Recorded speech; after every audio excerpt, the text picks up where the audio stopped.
Welcome to Practical Access. I'm Lisa Dieker. And I'm Rebecca Hines. And Lisa, I can't wait to hear who we're talking to today.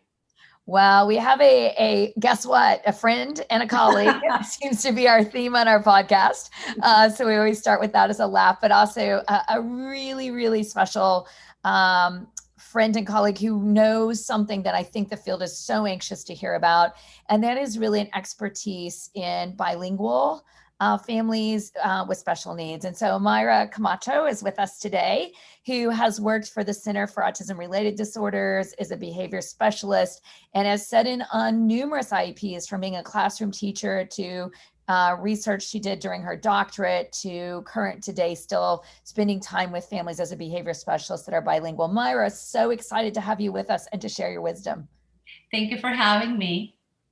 So I'll start with the first question. I would love to just know, as a monolingual person myself, I always say that with embarrassment because I do realize we're such a mixed culture, and I so value what someone like yourself brings to my expertise in what I know about families, but I can't communicate. What would be your go-to tip for the IEP meeting to be more, I guess, friendly to our families that have multiple languages, whether there's an interpreter there, whether there's, some like yourself that's kind of helping build that bridge? What are some things you've seen that everybody should be doing just to make that a better experience on both sides? Well, I think starting with having that interpreter in the meeting is very helpful, but I think that is just a small part of what is really important to these families. In my experience, I feel that the cultural aspect is a lot of a bigger challenge because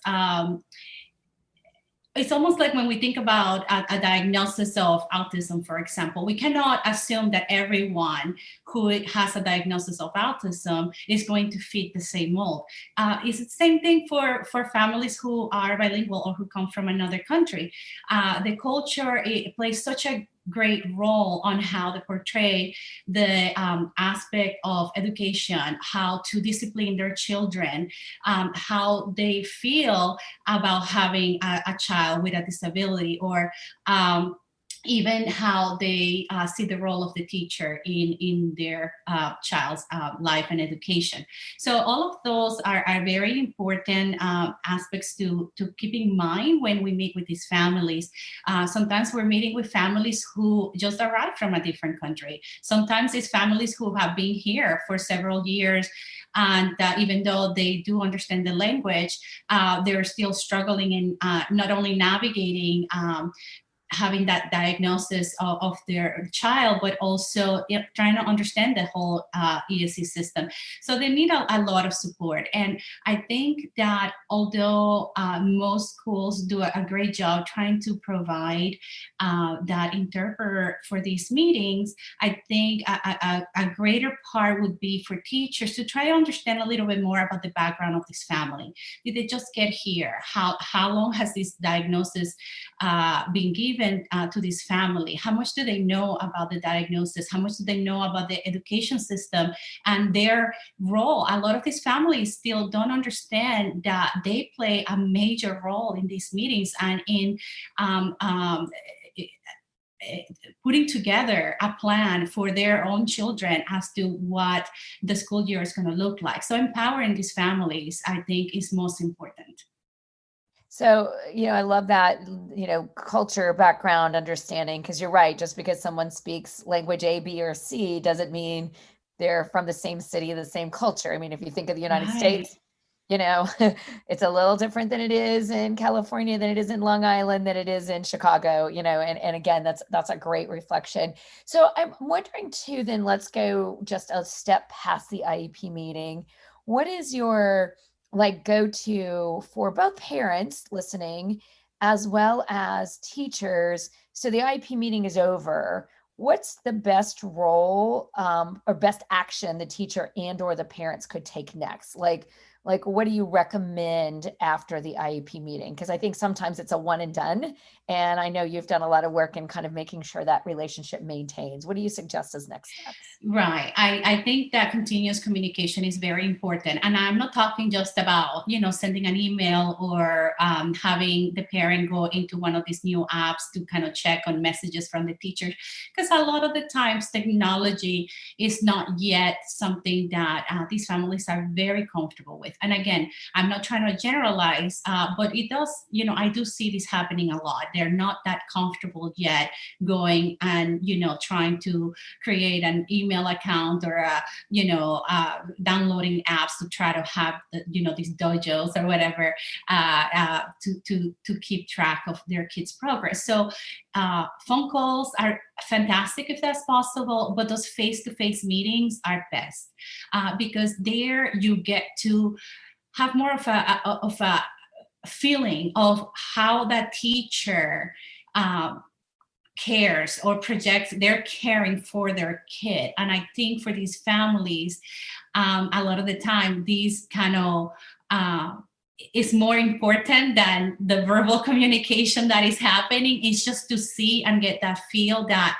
I can trust this person with my kid. I know that what he or she is doing is for the best interest of my child because I can see it. I can see how he or she is trying to communicate with me, showing me work samples, advocating for me to try to request for certain things for my child. Because as you know, a lot of the times teachers kind of have their hands tied a little bit. But if the parent goes and makes requests, sometimes it's easier to access certain things for their child, like a communication device, for example.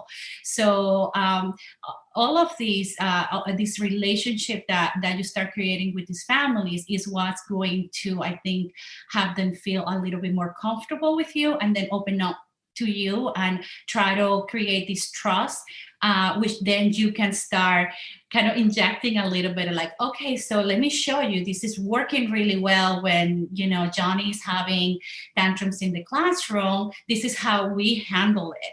And we have noticed that this has helped decrease the duration of these tantrums. And then they can start kind of teaching those techniques that can then be hopefully carried into the home. Now, the parent has this trust and is more likely to bring these strategies into the home rather than maybe strategies that they have been using because that's what they learn either from their parents or from what their school used to be. A lot of the times in our countries, unfortunately, there's not special education. There's no access to education to a lot of the children who have, especially the more complex disabilities. So we don't get to witness any of these growing up in these classrooms. And typically when anyone misbehaves in the classroom, these misbehaviors get suppressed by some type of punishment. So we learned that, okay, punishment is the way to go. If we don't want to see someone misbehaving, quote unquote, then, we need to punish it somehow. And by teachers being able to explain other avenues and show how those work, then, and now this trust already exists between the teachers and the families, then we can see that they are more willing to, adopt these new strategies. And the same thing happens in the ABA field when I work with families in their homes and I see, the type of strategies that they're using. And then, I don't just go in there and say, well, that's not allowed. You cannot do that. We just kind of talk about, okay, so how's that working for you? And how, have you seen progress? So let's take some data for, these days and see what the average is. And then let's try these other things and see if we can start seeing some other changes. And again, it's not about me kind of imposing my will and saying, well, you're doing it wrong, or, that's, but it's more about, okay, well, let me listen to what you have to say. Let me try to understand where you're coming from. And then let's see if there's other ways in which we can kind of have this worked out. So Mayra, you mentioned the word trust several times there, and relationships, and that's actually what I was going to ask you about this morning, because I'm going to ask you for some off the cuff, behind the scenes info. So I'm just really curious. when you go to, like, let's just say an IEP meeting or any kind of meeting with teachers, with parents who are non-native speakers, if you speak the same language, do they talk like more informally to you, like, hey, this lady seems crazy, like, does the fact that you can literally understand them, Right. does it impact, do you think, the nature, of your relationship with them at the meeting? Right. So I find myself at time feeding a lot of like, this is what you need to say kind of thing in Yeah. In Spanish, because I still struggle because a lot of at least the families that I have worked with and gone to IP meetings with, are very timid about questioning, what the school is presenting as their option. And sometimes there's really no other options. This is how we're going to do things. And, I actually was just at a meeting not too long ago, and the kid had received a referral. And the mother signed it, and then she kind of ran it by me, and she's like, so what is this a referral for? She thought it was like a service, like they did a referral to refer him to some type of service that he was going to get. I'm like, no, this is not that kind of referral. This is a behavioral referral because he hit a teacher, and this is what that entails, and da da da. I'm like, how about you ask for a meeting so they can explain what happened, because the paper doesn't really have that information. So she asked for the meeting. It was a video meeting, and at the meeting, it comes to we come to find out that what happened is that this happened in the hallway, and it was another assistant from another classroom who saw the kid dropping to the floor and came and physical started trying to get him up and to follow the directions. And he's not the type of kid who you can physically try to move around, and so he responded by kicking her. So that was it. And I'm like telling the mom in Spanish, it's like, this person is not supposed to be putting his hand on your kid, Right. You know that, right? Like, so I'm like talking, like, okay, so she's saying that why is this person, because I was the one translating, why is this person putting her hands on her kid? Like, she's not even part of the classroom. So like, I'm trying to, kind of like feed her information at the same time, kind of just advocating for her in that way. But this happens a lot because they tend to just kind of go with what is given to them, right. Especially when there's that language barrier. They kind of, I think, feel embarrassed to ask questions, and having to get them to find a translator and all of these things, or interpreter.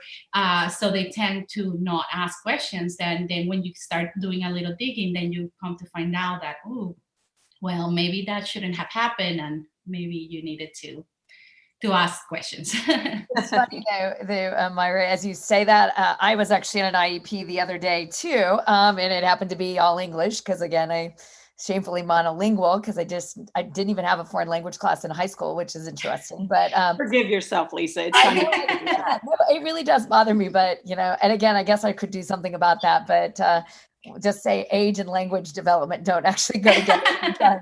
But it's funny because I was doing the same thing in a back channel. We were texting each other. So I do want to remind families, when you're in a meeting and you need help, don't be shy, because immediately it was like, well, we'll test for referral. And if we move from 504 to IEP, then they'll go in the special ed classroom. I'm like, please use the word least restrictive environment. And that's not where we start, So I think that technology, as well as interpreters and an advocate. And then the last thing I just wanted to quickly say there too is, even I, as a parent, I took Becky to IEP meetings with me, because it doesn't matter if you speak the language or not. It's still like you're like, what's a referral? Was it a referral for an award? Was it a referral for behavior? Was it a referral for testing? Even I, who know the language. So again, for our parents out there, don't be afraid to bring somebody, period, no matter what language you have. But I really do value that you bring. I'm going to kind of ask my last question here. And I just want to know, I'm in a classroom, I'm teaching. I have this amazing family that cares as deeply about their child as any family in the world does. It doesn't matter their language, doesn't matter if they're an immigrant, documented, undocumented, they're standing in front, that child is sitting in a chair. What is the thing I could do best for that child with a special need that maybe has behavioral challenges, that really English is a struggle? What are some, what are your two go-to tips for me to always keep in the back of my mind in the classroom? That's my last question. Right. So, I mean, again, my dissertation had to do with parent involvement, and I really strongly feel that this is the first thing that as teachers we need to do, is to make sure that we are providing the support so that the family can be as involved as possible with the progress that this child can make. Because we have them for a couple of hours and then they go home and they're there the rest of the time, and they're there every day, every year. So our time with this child is precious, but it's short. So we need to make sure that if we feel we can really make an impact on this child, we need to make an impact on the family so that our impact can go year after year, right? It can be carry on. So I think that's key. And then the other key is, again, like trying to create a trust relationship with the child as well, not just the family. We don't know the background a lot, we don't know a lot of the details, but we do know that every child needs to have people who they feel care for them and have their best interest in mind. And we can show that every day. We can show that by not allowing behaviors or struggles that the child may be having rule how we are going to be responding in a negative way to those struggles. If we can then turn it around and try to be more positive, trying to figure it out the function of those behaviors and try to figure it out how to then give them better avenues to express themselves and to get their needs met, then I think that's going to be a win-win for you as a teacher and for the child as well. And those are, again, skills that they're going to carry after they leave your classroom, which is really what we should try to focus on. It's not just what's going to happen during these 4-6 hours, whatever we have the child, but what's going to happen with this child's life, because it's great having them until high school, but then, because I also work with adults, it's like, oh my goodness, what happened here? Like, what wasn't there someone who could have, so that's sometimes sad to see. So we just need to make sure that they have as many tools as possible, so when they don't have the school support anymore, that they know how to navigate. So Mayra, I think those are all great specific tips. And I want to kind of lean into that parent involvement piece one last time in our discussion. So there's a difference between being, an interpreter who's representing somebody, more formally, and then being, an advocate. As Lisa said, literally, she would ask me to go just so I could hear it, and she could bounce it back off of me informally and say, "Is this what I heard? Did that lady say this?" And we're literally sitting at the table, right, with somebody who speaks our own language. Yeah. So I can imagine if we have a language barrier. So. Right. Do you know of any schools, or I say schools in particular, but it could be other agencies where there are parent groups who can be that informal advocate? Have you seen any schools that have built just networks of families, just so there's other mom groups, anything like that? Because I think parents of kids with disabilities often already feel like they're in a bit of a silo, I think. And so then if you had one more barrier of language, I can only imagine how isolating that might feel. So do you have any examples or ideas for schools and on how they might better connect these families? Yes, and you're absolutely right in regards to the translating part. I've been at meetings where we have someone translating, and it just becomes, so dry, the information that they're trying to translate. Sometimes it doesn't even make sense, where I'm just like, no, can I just take over and do the translation, because it's just really not making sense. That the message sometimes just gets lost, because you kind of need to know the situation, not just the word by word translation. So, and in regards to your question about support groups, so one of the places where I see my family is getting most support from is either groups like, for example, again, it's going to depend also on a lot of times on the diagnosis of the child. But for example, we have the Autism Society of Greater Orlando. They have a great, support group that kind of breaks into ages and provides different types of networking for the families. We have the Down syndrome. We have a lot of different organizations within our community that we can start, by contacting and seeing what kind of support they have there. A lot of the times we'll find parents who have been navigating the system for years and kind of already know a lot of the tricks, and can provide that support. And a lot of the times the parents are bilingual as well and very willing to help. I know that a lot of parents go to Facebook groups, like social groups that are formed in Facebook, where they also find a good network of support, and they daily, put messages there about maybe workshops that are happening, or let's get together for, the social activity, which a lot of the times, is just as needed as anything else. It's just having those social gatherings where you can just have a great time and, socialize with others. So those are typically where I can see that families tend to find these supports. But also, there's support systems in churches, support systems at the universities within your community. And not necessarily has to be specific to your child's disability.